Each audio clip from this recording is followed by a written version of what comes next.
Cordial saludo para todos los estudiantes. Por medio de esta videoclase se dará explicación a la temática que tiene que ver con los hidrocarburos aromáticos.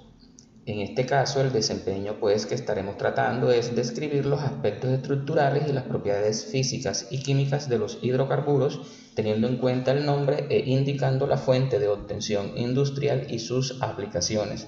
El indicador de desempeño que vamos a tener en cuenta caracteriza los hidrocarburos aromáticos por su estructura y comportamiento químico, teniendo en cuenta el nombre e indicando la fuente de obtención industrial y sus aplicaciones. Entonces vamos a dar inicio a los hidrocarburos aromáticos. Recuerden que en las temáticas vistas con anterioridad se habló acerca de los hidrocarburos de cadena abierta entre ellos y también de cadena cerrada. Entre ellos teníamos alcanos, sus respectivos ciclos, alquenos, también con sus ciclos, y los alquinos. Igualmente aquellos ciclos que tienen la presencia del triple enlace. En el día de hoy estaremos hablando de lo que tiene que ver específicamente con el benceno. Me voy a permitir leerles la información que tienen en la guía. Dice que los compuestos aromáticos están constituidos por el benceno y sus derivados. Reciben el nombre debido a que la mayoría de ellos poseen una fragancia o aroma distintivo. Por esta razón también pueden ser llamados como arenos. Bien, según esta información, estudiantes, pueden ustedes entonces comprender que la molécula representativa de los compuestos aromáticos es el benceno. El término aromático está asociado al benceno una vez este fue aislado. Se debe a su olor y al de algunos compuestos que presentan el mismo tipo de estructura. Actualmente, a pesar de que esa terminología se ha mantenido, la clasificación de una molécula como aromática va a responder a criterios químicos relacionados específicamente con su estructura, estabilidad y reactividad. En química orgánica, a todos los compuestos que no son aromáticos se les suele denominar como alifáticos, que fueron los que les mencioné: alcanos, alquenos y alquinos, por ejemplo. Bien, el benceno es el compuesto aromático más simple. Su fórmula molecular es C6H6. Esta es la fórmula molecular del benceno, muchachos. Y la fórmula semidesarrollada de este benceno está aquí indicada en esta imagen que coloreé de azul.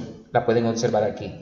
¿Cómo es la molécula de benceno? Pueden observar ustedes que es un anillo. Tiene 6 átomos de carbono, ¿cierto? A cada uno de estos átomos de carbono pueden observar ustedes que lo está acompañando un átomo de hidrógeno, ¿cierto? Fíjense que cada carbono que hace parte de la molécula de benceno está siendo acompañada por un átomo de hidrógeno. Otra característica distintiva de esta molécula es la presencia de dobles enlaces. Fíjense ustedes, muchachos, que aquí está presente un doble enlace entre estos dos carbonos. Acá observamos otro doble enlace entre estos dos carbonos y observamos un tercer doble enlace entre estos dos carbonos. Entonces, ¿qué podemos decir allí? Podemos decir, jóvenes, que la molécula de benceno se caracteriza por tener 6 átomos de carbono acompañados cada uno de ellos por un átomo de hidrógeno, y también van a tener 3 dobles enlaces que van a estar de forma alterna en la molécula de benceno. ¿Oyeron, muchachos? Como lo pueden observar aquí. Fíjense que el químico alemán Friedrich August Kekulé propuso la estructura del benceno como un anillo de 6 carbonos unidos por enlaces sencillos y dobles alternados. ¿Qué significa dobles alternados? Hombre, que por ejemplo, fíjense que aquí tenemos enlace doble, enlace sencillo, enlace doble, enlace sencillo, enlace doble, enlace sencillo. Es decir, que la presencia de estos 3 dobles enlaces están dispuestos en la molécula de benceno de forma alterna con enlaces sencillos. Fíjense que también hay 3 enlaces sencillos.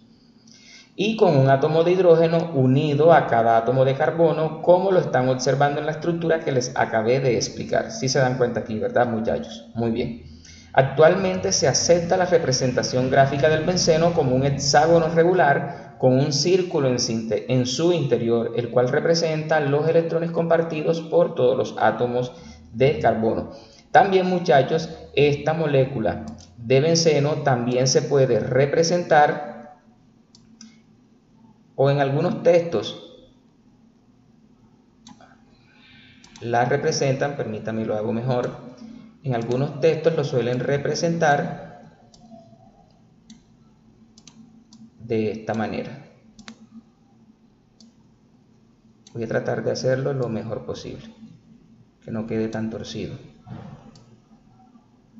Bueno, aquí está algo. Parece es un hexágono, obviamente. También, muchachos, lo suelen representar de esta forma, parecido a esta estructura, pero sin colocar ni los átomos de carbono ni los átomos de hidrógeno. Perdón. Aquí se sobreentiende que los tres dobles enlaces están ubicados de forma alterna con enlace sencillo. Fíjense, enlace doble, sencillo, doble, sencillo, doble, sencillo.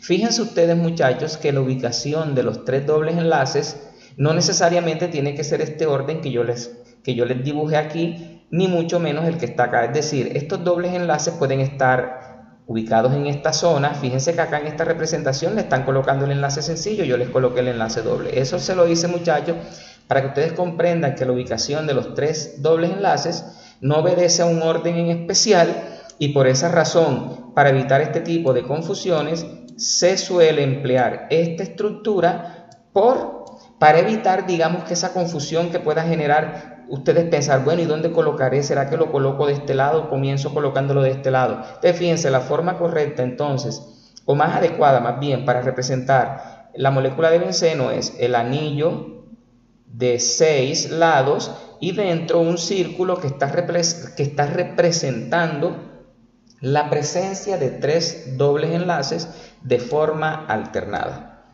Bien. Los principales usos de los compuestos aromáticos como productos puros son, miren para qué se emplean el benceno especialmente. Se usa para la síntesis química de plásticos, es decir, a nivel industrial, en la producción de los plásticos se emplea el benceno. También para la producción de caucho sintético, es decir, que es producido en el laboratorio o a nivel industrial. También para la fabricación de pinturas, pigmentos, explosivos, pesticidas, detergentes, perfumes y fármacos. Entonces, fíjense ustedes la gran variedad de usos que tiene el benceno a nivel industrial, ¿oyeron? A nivel industrial. Sin embargo, ahorita les voy a mostrar un video en donde les están mostrando, digamos, que las implicaciones que tiene el benceno, sobre todo en la salud humana. ¿Oyeron? Fíjense que hoy día estamos pasando por la cuestión de la pandemia de la COVID-19 y qué bueno es hacer una relación entre las temáticas de la química con lo que puede suceder en relación a todo lo que tiene que ver con la salud de las personas, ¿cierto? Entonces vamos a ver este video. Dice el benceno y su impacto en la salud humana. Aquí observan la molécula de benceno que acabamos de explicar, 6 átomos de carbono y 6 átomos de hidrógeno. Esa es la fórmula molecular. El benceno, conocido también como benzol, es un líquido incoloro de olor dulce, es decir, que puede ser perfectamente confundido con el agua, ¿cierto? La única diferencia es que va a tener, emana un olor dulce, un olor agradable. El benceno se evapora al aire rápidamente y es solo ligeramente soluble en agua, es decir, si de pronto nosotros tenemos un frasco con benceno y lo destapamos, vamos a notar que este benceno, su punto de ebullición, es decir, el punto en el cual el líquido pasa a gas o a vapor, es por debajo de la temperatura ambiental. Por eso cuando se destapa un frasco que tiene benceno, inmediatamente comienza a evaporarse. ¿Oyeron? El benceno es sumamente inflamable. ¿Qué significa eso? Que produce llama con facilidad. Aquí nos da una ejemplificación del benceno en estado líquido. La mayoría de la gente puede empezar a detectar el olor del benceno en el aire cuando está en concentraciones de 1.5 a 4.7 partes de benceno por millón de partes de aire. Esto tiene que ver con las concentraciones, oyeron, concentraciones en partes por millón. Y en el agua, cuando la concentración es de 2 partes por millón, es decir, que en pequeñas cantidades es detectable este benceno.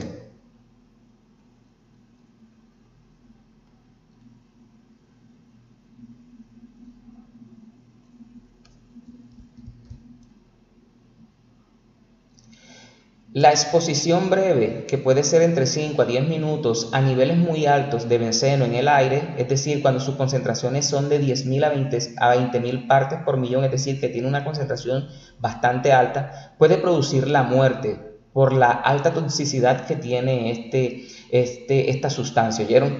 Niveles más bajos, que van entre 700 a 3.000 partes por millón, pueden producir letargo, mareo, aceleración del latido del corazón, dolor de cabeza, temblores, confusión y pérdida del conocimiento. Fíjense, en la medida que va bajando la dosis, la concentración del benceno, aún sigue afectando la salud humana y se pueden presentar cualquiera de estos síntomas o todos en su conjunto, ¿oyeron?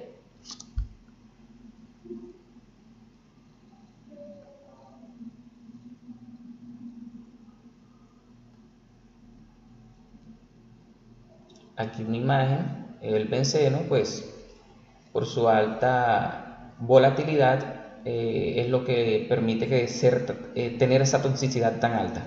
Dice que la ingestión de alimentos o bebidas que contienen niveles altos de benceno puede producir vómitos, irritación del estómago, mareo, somnolencia, convulsiones, aceleración del latido del corazón, coma y muerte. Imagínense ustedes, bastante graves las consecuencias cuando la persona está expuesta al benceno.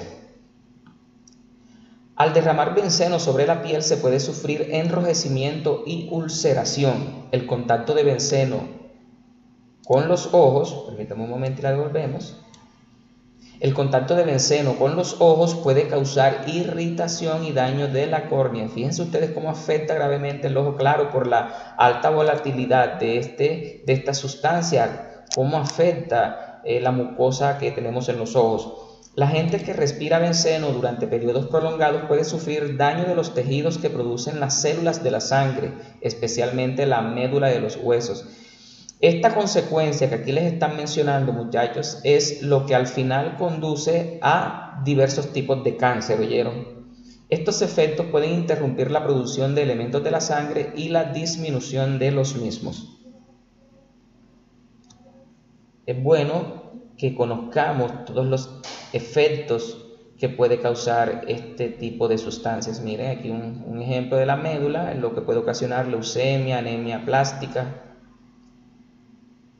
La exposición excesiva al benceno puede ser perjudicial para el sistema inmunitario o sistema inmunológico o sistema inmune, ¿oyeron? Si se afecta el sistema inmune, ¿qué ocurre? Hombre, las probabilidades de contraer cualquier tipo de infección va a aumentar de forma acelerada y posiblemente disminuyendo las defensas del cuerpo contra el cáncer, que fue lo que les mencioné anteriormente. La exposición al benceno se ha asociado con el desarrollo de un tipo especial de leucemia. Fíjense que les afecta en cuanto a la producción de las células sanguíneas. Entonces allí tiene consecuencias en la aparición de este tipo de enfermedad. Tanto la Agencia Internacional para la Investigación del Cáncer como la EPA han determinado que el benceno es carcinogénico en seres humanos, es decir, que ya está probado a nivel de estudios realizados en el laboratorio que el benceno produce cáncer. ¿Oyeron? Ya eso está demostrado. Entonces fíjense, benceno igual a cáncer.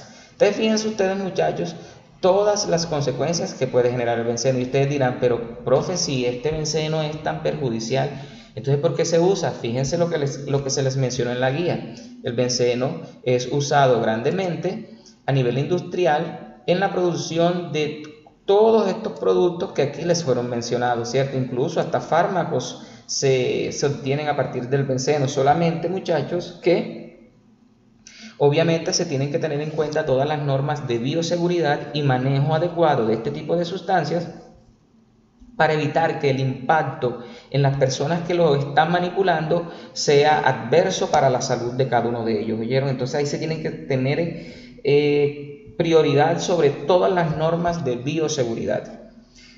De igual forma, muchachos, les voy a mostrar otro video que les hablan de la química en general y me pareció interesante pues mostrárselos en esta clase. Hablemos de química. Hace miles de años los humanos aprendisteis que el fuego, además de quemar, puede transformar las cosas. Aprendisteis a cocinar los alimentos para cambiar su textura y sabor, a cocer barro para hacer recipientes más resistentes y a fundir y mezclar metales para conseguir materiales más fuertes. ¡Rayos! Sin saberlo, tus antepasados ya estaban usando química para transformar la materia. Porque la química es la ciencia de la materia y estudia su composición, estructura y transformaciones. La materia está en todo lo que te rodea. Está en el aire que respiras, el agua que bebes o en tu piel o tus huesos. Y si miras a tu alrededor la encontrarás en cualquiera de sus tres estados principales: sólido, líquido y gaseoso. La materia no se crea ni se destruye, sino que se transforma. Si quemas un papel, no destruyes su materia, lo estás transformando en otras cosas, que en este caso son gases y sólidos. Pero, ¿de qué está hecha la materia? ¿Qué compone el agua o la piel de tu cuerpo? Si pudieras mirar por un supermicroscopio, descubrirías el átomo, la partícula más elemental e indivisible que compone todo lo que te rodea. Cuando se enlazan dos o más átomos, forman moléculas. Como yo, que soy una molécula de benceno formada por 6 átomos de carbono y 6 átomos de hidrógeno. Las moléculas se agrupan y organizan con otras moléculas para formar la materia de todas las cosas. Este es mi amigo Glub, una molécula de agua. Está compuesto por un átomo de oxígeno y 2 de hidrógeno. Millones de moléculas como Glub forman el agua que bebes cada día. ¡Carámbanos! Eso de la materia mola. ¿Átomos? ¿Moléculas? ¿Materia? ¡Eso es la química! Estudiarla y conocerla es entender cómo funciona tu cuerpo y el de otros seres vivos. Es conocer la Tierra y sus posibilidades en la agricultura, energía y otros recursos. Es ser capaces de crear nuevos materiales que ayudan al desarrollo y hacen la vida más fácil. La química está en todas partes. Conocerla y entenderla nos permitirá seguir evolucionando al tiempo que cuidamos nuestro planeta. Entonces, fíjense ustedes lo importante de la química, ¿cierto? Y de estudiar, en este caso, todo lo que tiene que ver con la molécula del benceno. Bueno, continuando con la información que les están brindando aquí en la guía, dice que los hidrocarburos aromáticos se clasifican dependiendo de las ramificaciones o sustituyentes que presenta en 2 tipos. El primero de ellos son los derivados monosustituidos, es decir, cuando en la molécula de benceno solamente está presente un radical, una ramificación, ¿oyeron? Y derivados disustituidos y trisustituidos, en el caso aquel en el que la molécula de benceno va a tener 2 ramificaciones o 3 ramificaciones, ¿oyeron? Entonces ahora vamos a comenzar a explicar cuáles son los derivados monosustituidos. Recuerden que mono significa uno, ¿oyeron? Bien, monosustituidos. Dice que para nombrarlos se antepone el nombre del grupo sustituyente a la palabra benceno. Pueden observar ustedes aquí, muchachos, por ejemplo, en estas estructuras que les están presentando en la guía. Fíjense que en esta molécula, este es el benceno, recuerden que este es el benceno. Recuerden que en este benceno está unido un átomo de cloro. Entonces, ¿cómo es la forma correcta de nombrarlo? Tú primero nombras la ramificación y terminas con la palabra benceno, ¿oíste? Por ejemplo, cloro, benceno, así como lo puedes observar aquí. En este caso, este es el átomo de yodo, ¿oyeron? El yodo, que se representa con una I mayúscula. Entonces, como solamente está el yodo porque es un derivado monosustituido, entonces su nombre es yodo benceno, es decir, el yodo y la molécula de benceno. Acá en este caso tenemos el átomo de bromo. Bromo, entonces el nombre correcto es bromo benceno. Y acá tenemos una ramificación que va a recibir el nombre de nitro, o el grupo nitrilo, en este caso es nitro, y va a recibir el nombre de nitrobenceno. Entonces fíjense ustedes que en los derivados monosustituidos primero se nombra la ramificación terminando con la palabra benceno. Bien, permítanme borro esto de acá.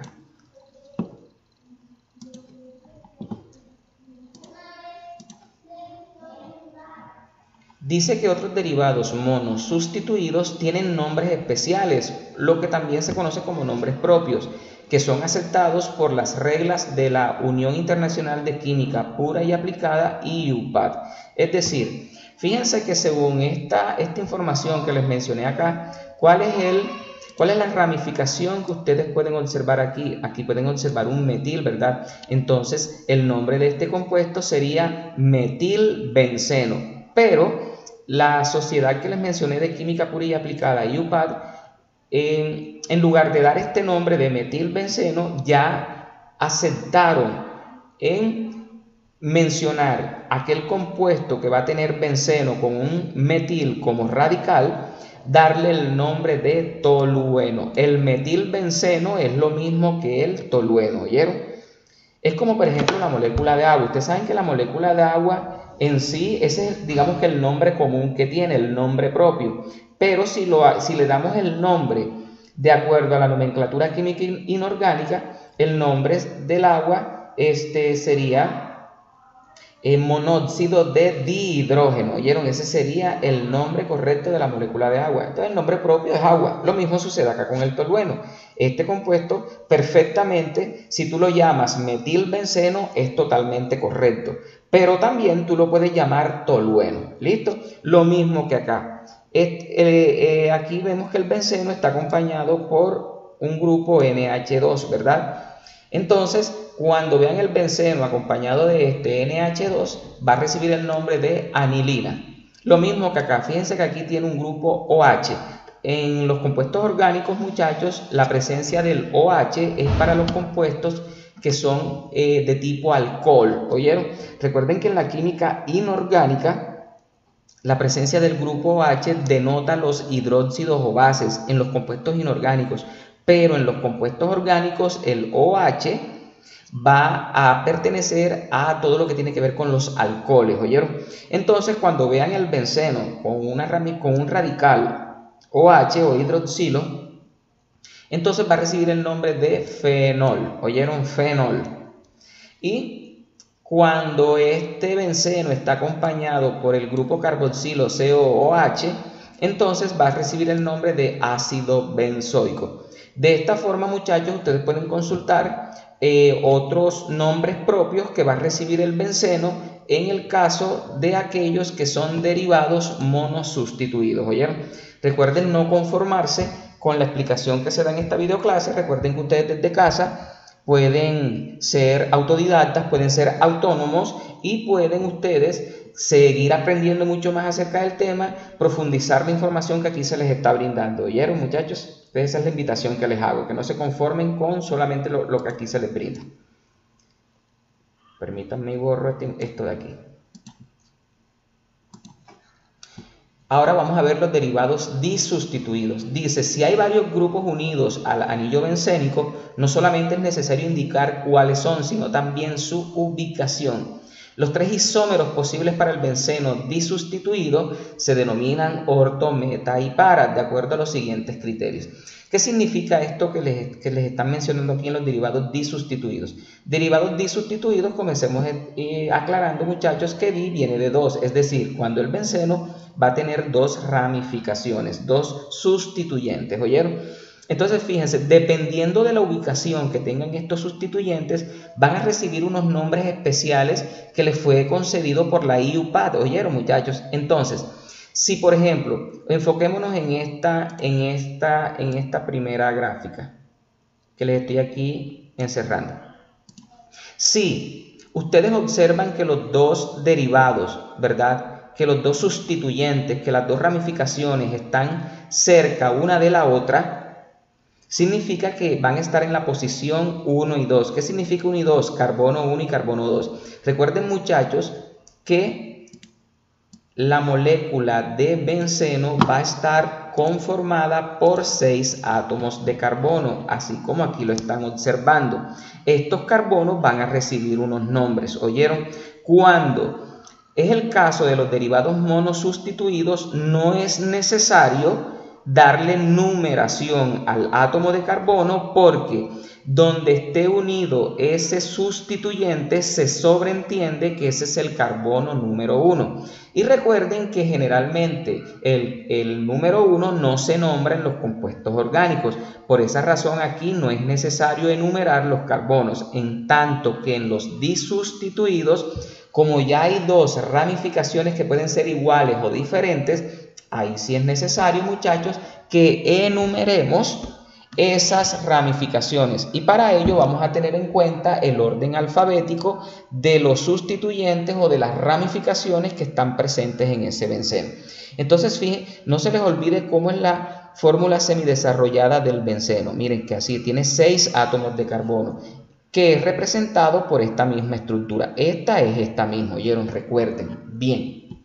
Ahora, en estos disustituidos, carbono 1 y 2, entonces, aquí sí es necesario escribir los carbonos. Supóngase que este es el carbono 1 y este va a ser el carbono número 2. Fíjense que en el carbono 3 no hay sustituyente. Fíjense que tampoco en el carbono 4.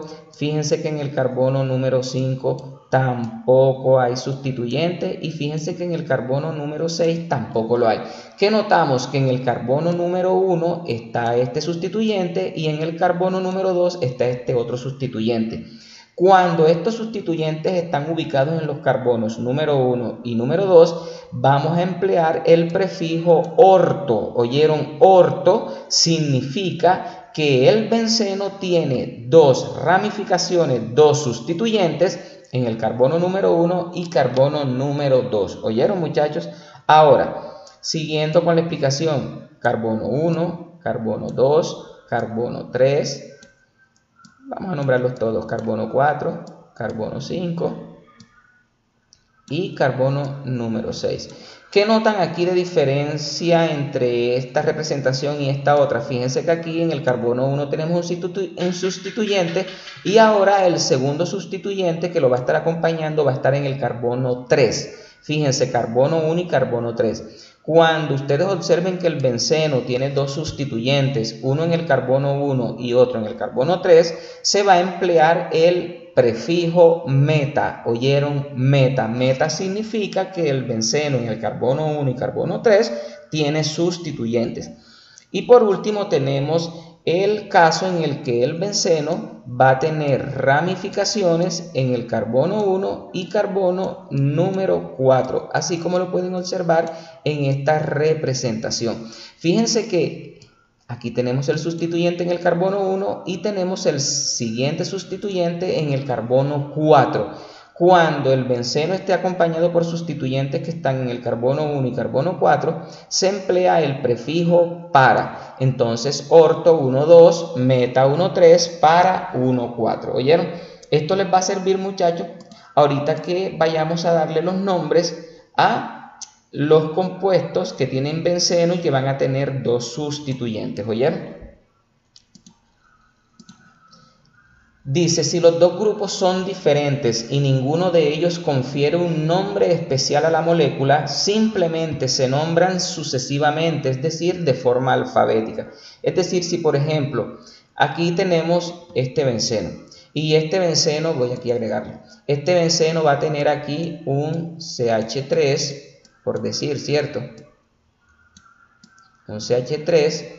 Y aquí tiene, vamos a hacer aquí un CH2, CH3. Entonces, ¿qué observamos nosotros aquí?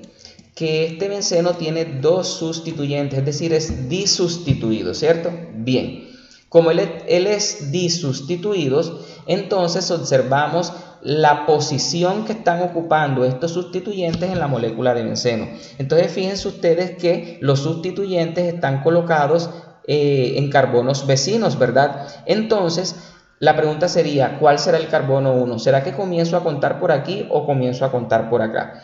Entonces, en ese caso, como son sustituyentes diferentes, fíjense que este es metil y este es etil, En este caso, muchachos, voy a tener en cuenta el orden alfabético, ¿oyeron? Para nombrar primero los sustituyentes. Entonces, ¿quién viene primero? ¿La M de metil o la E de etil?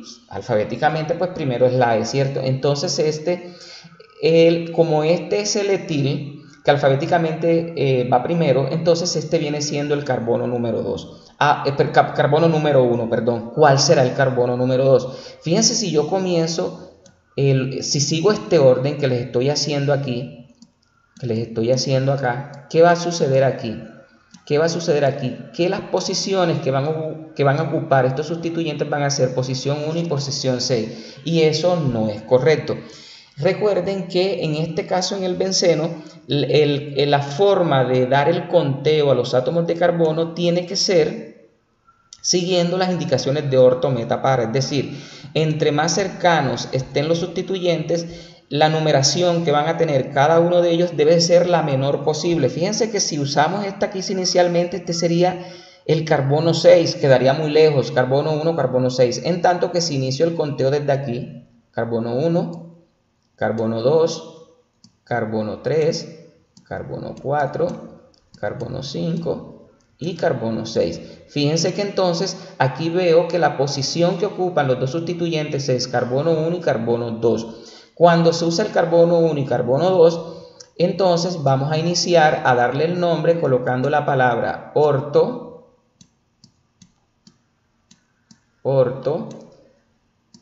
una rayita, etil, podemos poner rayita, etil, metil,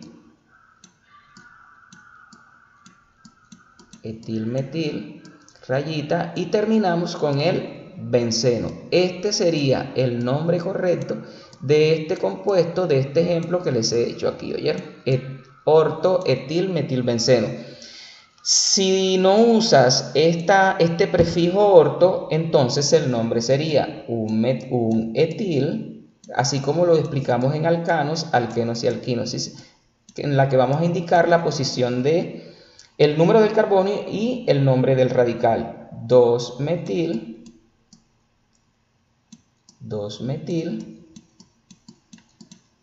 que aún no he adquirido la destreza, muchachos, de manejar de forma rápida este programa, ¿oyeron? Entonces les pido excusas allí. Saben que estamos aprendiendo también. Bien, cualquiera de estos dos nombres, sea que usen este o sea que usen esta forma, los dos son correctos, ¿oyeron? Sí sería bueno de pronto cuando estén haciendo los ejercicios que hagan los dos tipos de nomenclatura, ¿oyeron? Sin usar los prefijos orto, meta y para, y usando esos prefijos, ¿oyeron, muchachos? Bueno, espero que la explicación que les di con este ejemplo haya sido clara y que pues me haya hecho entender para que ustedes tengan la facilidad de comprender adecuadamente esta temática. Bien, entonces aquí se los están dando o nitrotolueno. Recuerden que este es el radical nitro, ¿verdad? NO2, si lo recuerdan, ¿verdad? Entonces por eso es ortonitrotolueno. Fíjense ustedes que aquí emplean la palabra tolueno. Recuerden que el tolueno, muchachos, permítanme un momento que tengo que salirme. El tolueno, este es el tolueno. Cuando el benceno está con un CH3. Fíjense que aquí está el benceno con un CH3 y también tiene este radical nitro.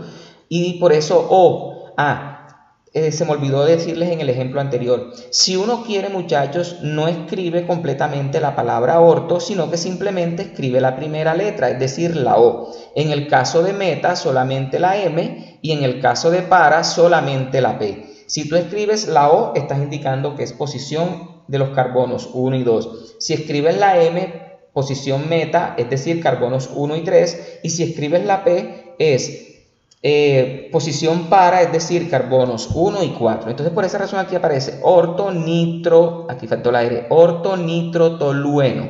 ¿Oyeron? Así como aquí aparece ortonitrotolueno.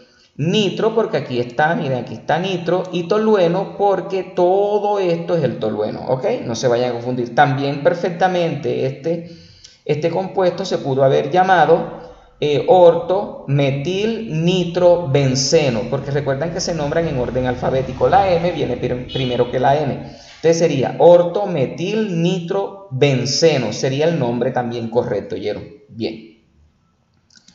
El siguiente ejemplo que les indican acá, aquí tienen. Ya en este caso es un ácido, porque este es el ácido carboxílico, ¿oyeron? Este es el grupo característico de los ácidos carboxílicos que veremos más adelante, ¿oyeron? Entonces, en este caso que esté presente este grupo carbonilo que es exclusivo de los ácidos carboxílicos, entonces va a iniciar con la palabra ácido. Fíjense que indican la M. ¿Por qué indican la M? Porque se dan cuenta ustedes que están ocupando el carbono 1 y el carbono 3. 1, 2 y 3. Sí se están dando cuenta, ¿cierto? Bien. Entonces, por eso es ácido M o ácido meta nitro benzoico. ¿Por qué benzoico? Porque fíjense que cuando el benceno está acompañado por el COOH es el ácido benzoico. Por eso es ácido M nitro benzoico. Es decir, también podría ser ácido meta. No, este es el nombre correcto, ácido M-nitrobenzoico. No es como en este caso que puedes recibir los dos nombres, porque ya aquí les había dicho que cuando el benceno está con el COOH es simplemente el ácido benzoico. Muy bien. Seguimos con este tercer ejemplo. En este tercer ejemplo observamos que tiene dos radicales. Tiene el OH y tiene el bromo. ¿Qué carbonos están ocupando? 1, 2, 3, 4. 1, 2, 3, 4. Fíjense que ya sea que el conteo inicie hacia la derecha o hacia la izquierda, siempre van a tener las posiciones 1, 2, 3, 4. Miren, iniciando por el OH, 1, 2, 3, 4, 1, 2, 3, 4. Si se dan cuenta que siempre van a tener la posición 1, 4. Por lo tanto, se emplea entonces el prefijo para. ¿Oyeron? Por eso está la P. P-bromofenol. Recuerden que cuando el benceno está con el grupo OH, es el fenol, ¿oyeron? Fenol, para bromofenol. También este tipo de compuestos, recuerden que no solamente se puede escribir con la letra P, sino que también se puede escribir la palabra para sin ningún tipo de inconveniente. Seguimos con el cuarto ejemplo que aquí les están brindando. Dice ortoyodoanilina. ¿Por qué O? Porque fíjense que los sustituyentes están... ¿Dónde están? Están en el carbono 1 y carbono 2. Yodo, porque aquí está el yodo, ¿verdad? Que es este yodo. Y la anilina, recuerden que cuando el benceno está acompañado del NH2, así como se los están mostrando acá, NH2 es la anilina. Por eso se llama ortoyodoanilina, porque ocupan el carbono 1 y carbono 2. Y el quinto ejemplo que aquí les están mostrando en la guía, les hablan de dos sustituyentes que están en los carbonos 1, 2, 3, en el carbono 1 y carbono 3, y ambos son bromo. Entonces ocupan la posición meta, ¿verdad? Porque están en el carbono 1 y carbono 3. Como hay dos sustituyentes que son idénticos, se siguen las reglas de alcanos, alquenos y alquinos, en el que se le anteponen prefijos para indicar la cantidad de veces que se repiten. En este caso tenemos dos bromos, entonces como hay dos bromos se va a emplear el prefijo di. Entonces sería meta-dibromobenceno. Entonces fíjense que estas son las maneras, muchachos, que nosotros tenemos para nombrar estos compuestos aromáticos. Ahora, muchachos, una vez comprendida la temática, pasamos a la parte de resolución de las actividades. La primera actividad, muchachos, a ustedes les están brindando, permítanme un momento, les están brindando los nombres de los diferentes compuestos derivados del benceno. Fíjense, ¿qué van a hacer ustedes aquí donde dice estructura? Ustedes aquí al frente van a escribir la respectiva estructura química de estos compuestos, ¿oyeron? Es decir, este tipo de estructuras así como las que están aquí.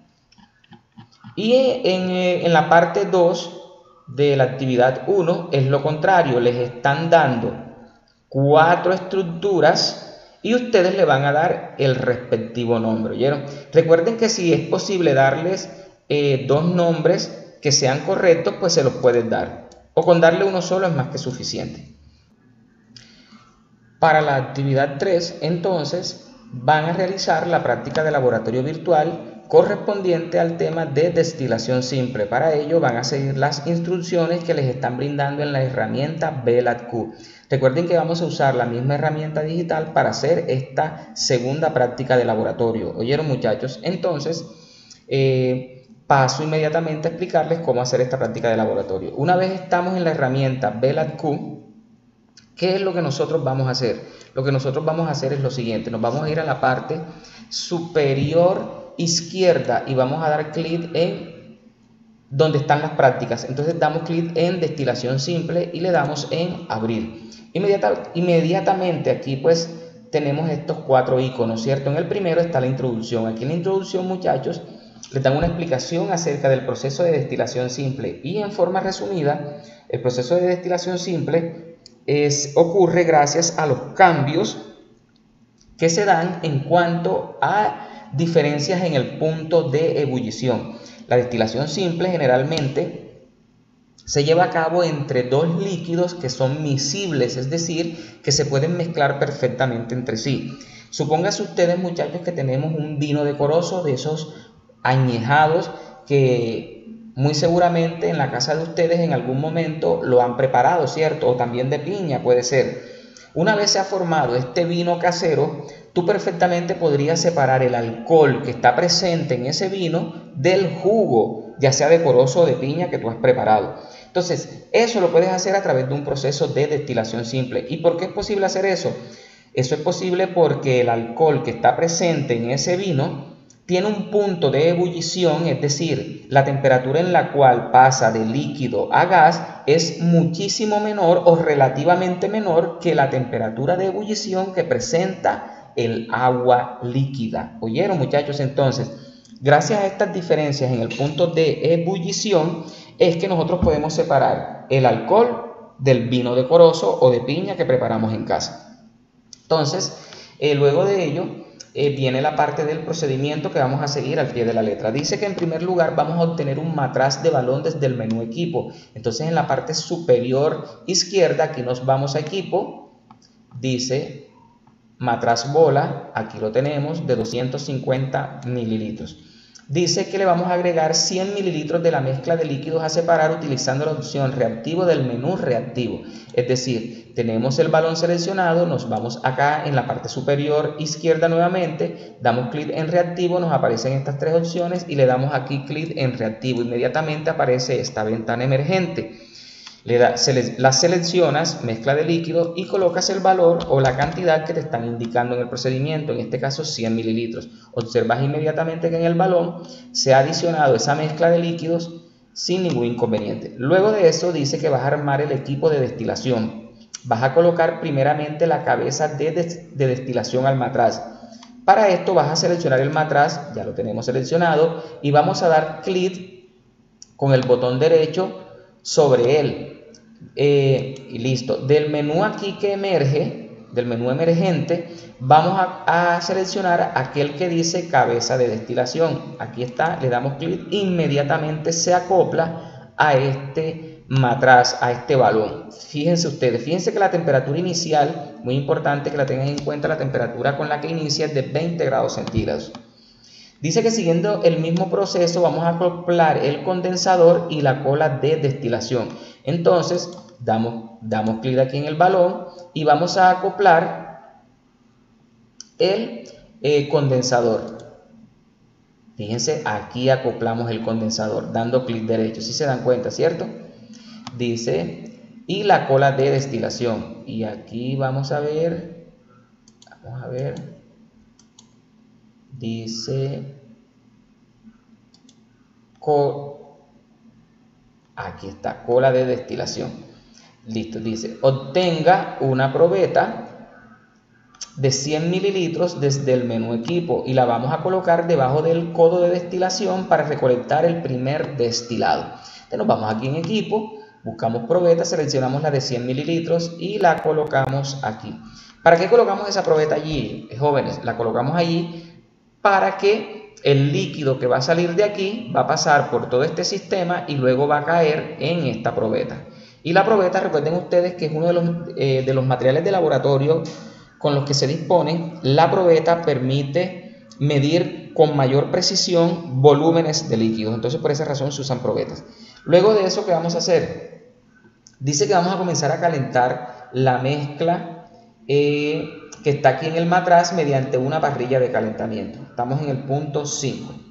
Dice que vamos a colocar la parrilla debajo del matraz y con el botón derecho del ratón vamos a dar un clic sobre la parrilla y vamos a seleccionar el nivel 4 del menú emergente. Entonces, ¿qué hacemos?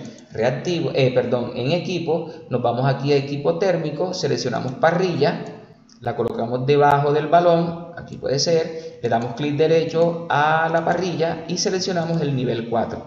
¿Qué va a pasar? Inicialmente la temperatura era de 20 grados centígrados. Miren cómo paulatinamente va aumentando esta temperatura, jóvenes. Miren que en la medida que la mezcla de líquidos comienza a calentar, ¿qué es lo que está sucediendo? La temperatura va aumentando. Fíjense que aquí tenemos acoplado a este codo un termómetro que está registrando la temperatura interna de este balón. ¿Oyeron? Entonces fíjense cómo va aumentando la temperatura. Miren, iniciamos con 20 grados y llevamos por 35. Fíjense que la aparición de las primeras burbujas se dio a los 35 grados centígrados. Sí se están dando cuenta, ¿cierto?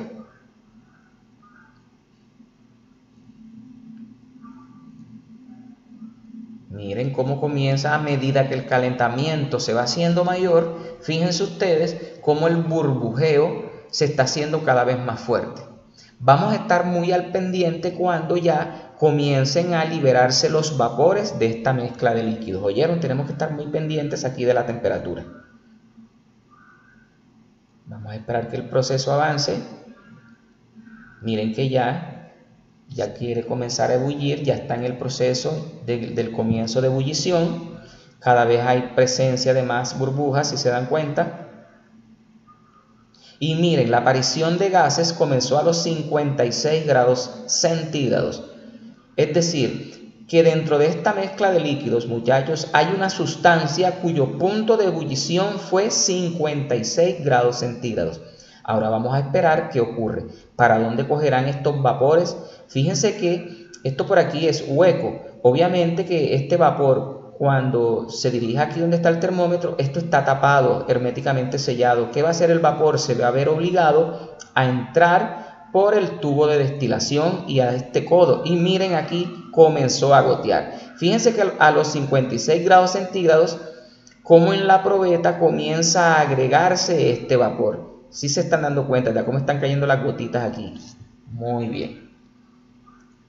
Dice, observe cómo comienza a subir la temperatura. Al llegar a la temperatura de ebullición del componente más volátil, la temperatura dejará de aumentar y la mezcla comenzará a evaporar. El destilado comenzará a gotear en la probeta. Registre esta temperatura. Ya aquí ya se las indicamos. En el 7, continúe calentando hasta que comience a subir nuevamente la temperatura.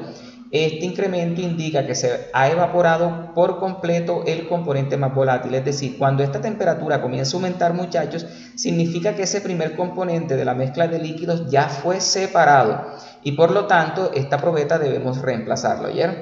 En este momento apague la parrilla, la apagamos, la podemos quitar o le damos apagar aquí con el botón con el clic derecho. Dice apague la parrilla mediante el menú emergente que se presenta haciendo un clic derecho sobre la parrilla y espere a que deje de gotear el condensado. ¿Oyeron? Cuando ya comienza a calentar aquí es que vamos a quitar la parrilla o la vamos a apagar. ¿Oyeron, muchachos? Y vamos a quitar la probeta cuando esto aquí deje de gotear. Tenemos que estar muy al pendiente de esta temperatura. Fíjense que el volumen que estaba aquí inicialmente, cómo se comienza a reducir, ¿cierto? Entonces esperemos, aún continúa en 56, ya, 58, entonces le damos, espérense, todavía está en 56. Cuando se dé el cambio es que la vamos a apagar, ¿vieron? Ya ahora sí la apagamos, apagar, listo. Y esperamos que esto aquí deje de gotear. Fíjense que ya aquí quiso subir en 58 grados centígrados. Ahí la temperatura se mantiene estable, ¿oyeron? Entonces cuando deje de gotear aquí, muchachos, es que vamos a quitar la parrilla. La probeta. Aquí está en 57, ya tiende a bajar la temperatura. Sí, pues como no se está calentando, ¿cierto? Entonces fíjense que ya dejó de gotear. Podemos quitar esa primera probeta y la dejamos ahí. ¿Qué vamos a hacer luego? Vamos otra vez al menú equipo y seleccionamos otra probeta. Vamos a seleccionar la de 100 mililitros también. Dice en el punto 8 que vamos a obtener otra probeta y la vamos a sustituir por esta. Encienda nuevamente la parrilla, vamos a ponerle en el nivel 4. Fíjense que la temperatura, apenas enciende la parrilla, esto comienza a calentar y el proceso de destilación va a continuar. Tenemos que estar muy al pendiente, muchachos, cuando aparezcan nuevamente vapores, ¿oyeron?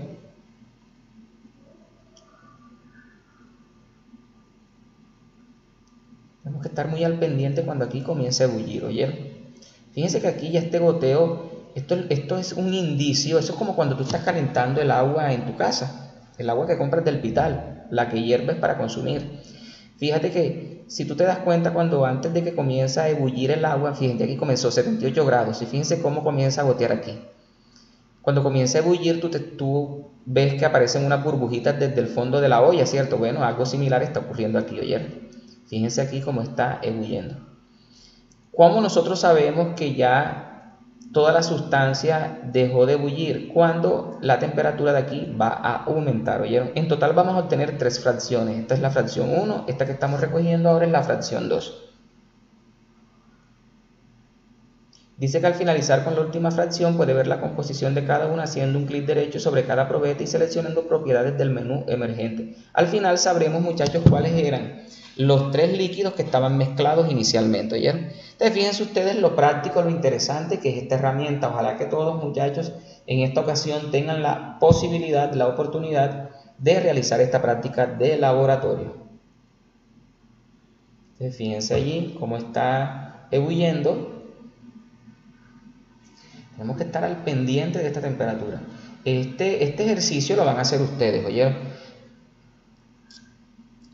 ¿Cómo me demuestran ustedes que hicieron la práctica de laboratorio? En la medida que ustedes vayan haciendo el proceso, le van a ir tomando pantallazos a su computador, ¿oyeron? Le van tomando pantallazos y esos pantallazos me los deben adjuntar, esas fotos las deben de adjuntar en el informe final que me van a presentar. El informe final, muchachos, va a llevar las mismas partes que llevó el informe final de la práctica de la ley de la conservación de la materia, las mismas partes, ¿oyeron? Los mismos pasos.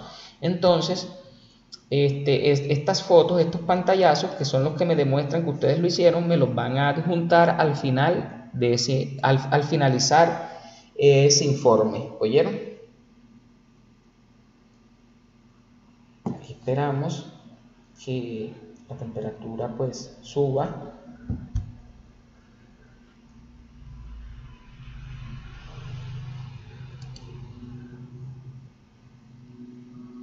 Aún está en 78 grados centígrados.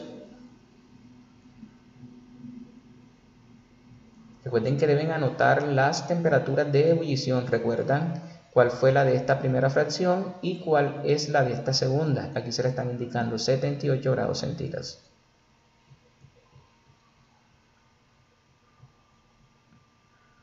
Esperamos que termine de ebullir esa sustancia y vamos a estar muy al pendiente del aumento de esta temperatura para apagar inmediatamente la parrilla, ¿vieron?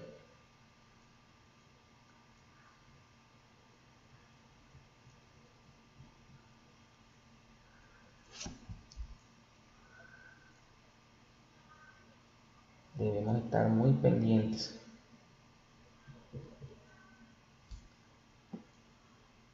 Fíjense que aquí en el balón ya está quedando muy poca sustancia, si se están dando cuenta, ¿cierto?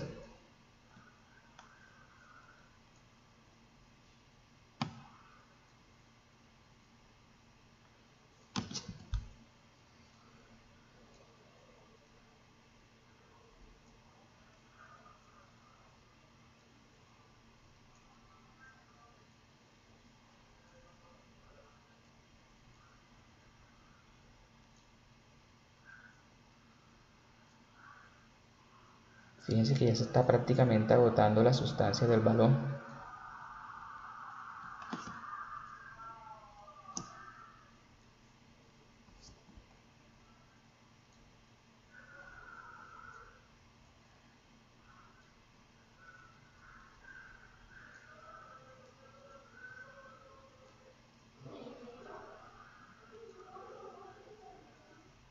Listo. Apagamos. Miren que ya está aumentando. Y terminamos de recoger la sustancia. Miren que aún está goteando. Debemos esperar que termine de gotear totalmente. ¿Oyeron?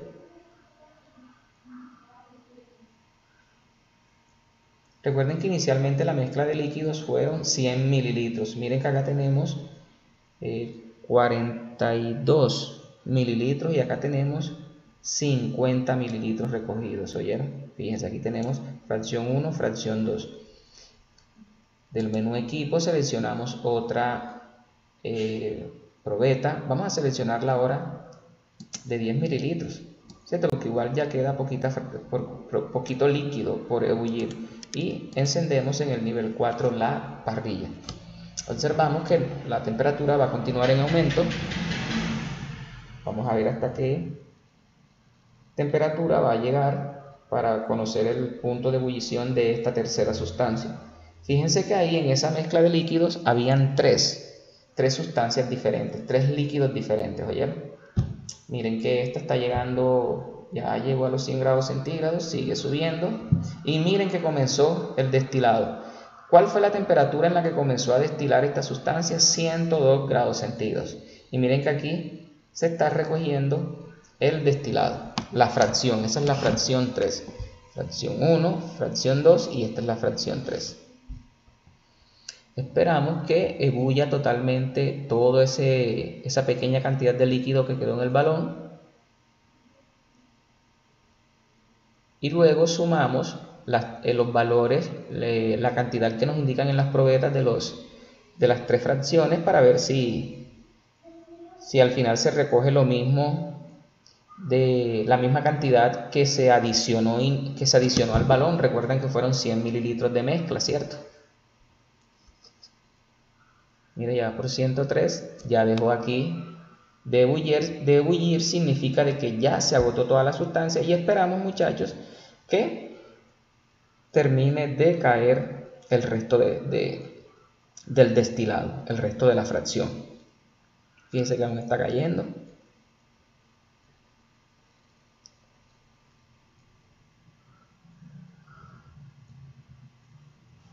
Fíjense, miren que aún sigue goteando allí.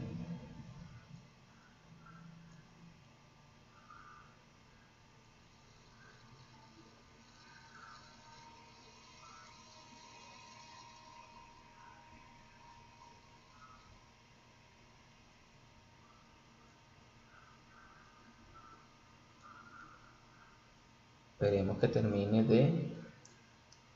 de gotear totalmente.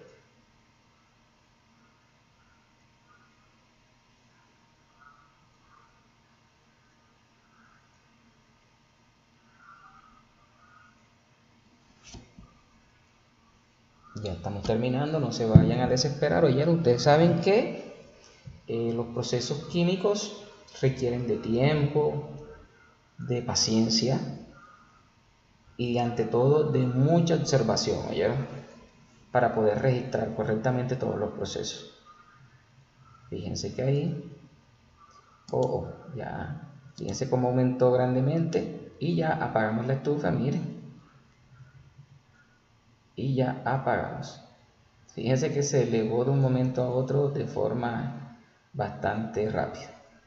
Ya apagamos la parrilla y obviamente pues va a descender la temperatura y ya terminamos de recoger la tercera. Tenemos las tres fracciones, si se dan cuenta.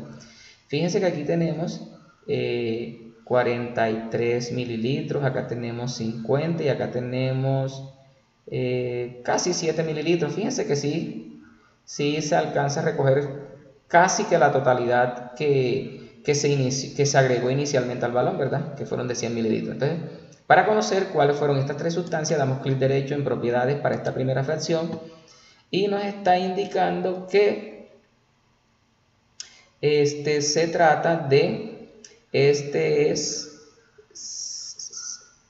una cetona, esta es la propanona. Fíjense este primero que está aquí, Luego tenemos en la siguiente fracción, tenemos el etanol, el etanol, y en tercer lugar tenemos agua. ¿Oyeron? Fíjense ustedes, allí les está indicando cuáles son las sustancias que hacían parte de la mezcla de, perdón, no les estoy mostrando completamente la ventana emergente. En la primera fracción es la propanona, que es una acetona. La segunda fracción es el etanol, ¿sí? Fíjense esta. Y la tercera es agua. ¿Oyeron? Bien. Aquí tenemos. Esas son las sustancias que estaban haciendo parte de esa mezcla de líquidos. Y esta es la práctica de laboratorio. Luego vienen los resultados, que es aquí donde ustedes van a responder a estos interrogantes o a estas inquietudes. Dice, vas a registrar las temperaturas de ebullición de cada fracción de destilación y diga qué compuesto pertenece a cada punto de ebullición. Fíjate que ya te lo acabamos de mencionar y tú también lo vas a hacer cuando estés realizando la práctica de laboratorio. A quién corresponde la fracción 1, a quién corresponde la fracción 2 y a quién corresponde la fracción 3. ¿Por qué no se obtuvieron destilados puros? Tú vas a decir el por qué.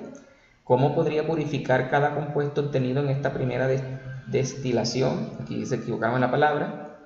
¿Y por qué quedó un residuo sólido en el matraz? Fíjate que aquí quedó un residuo, ¿cierto? Entonces, tú vas a investigar acerca de estos tres interrogantes, ¿oyeron? Para darle respuesta de forma satisfactoria a cada uno de ellos. Y listo. Ya este cuarto icono es para imprimir, pero bueno, eso no es necesario aquí ahora. Entonces, muy importante que en el informe final hagan una buena indagación, una buena consulta para responder a estos tres interrogantes. ¿Oyeron, muchachos? Y esta es la segunda práctica de laboratorio.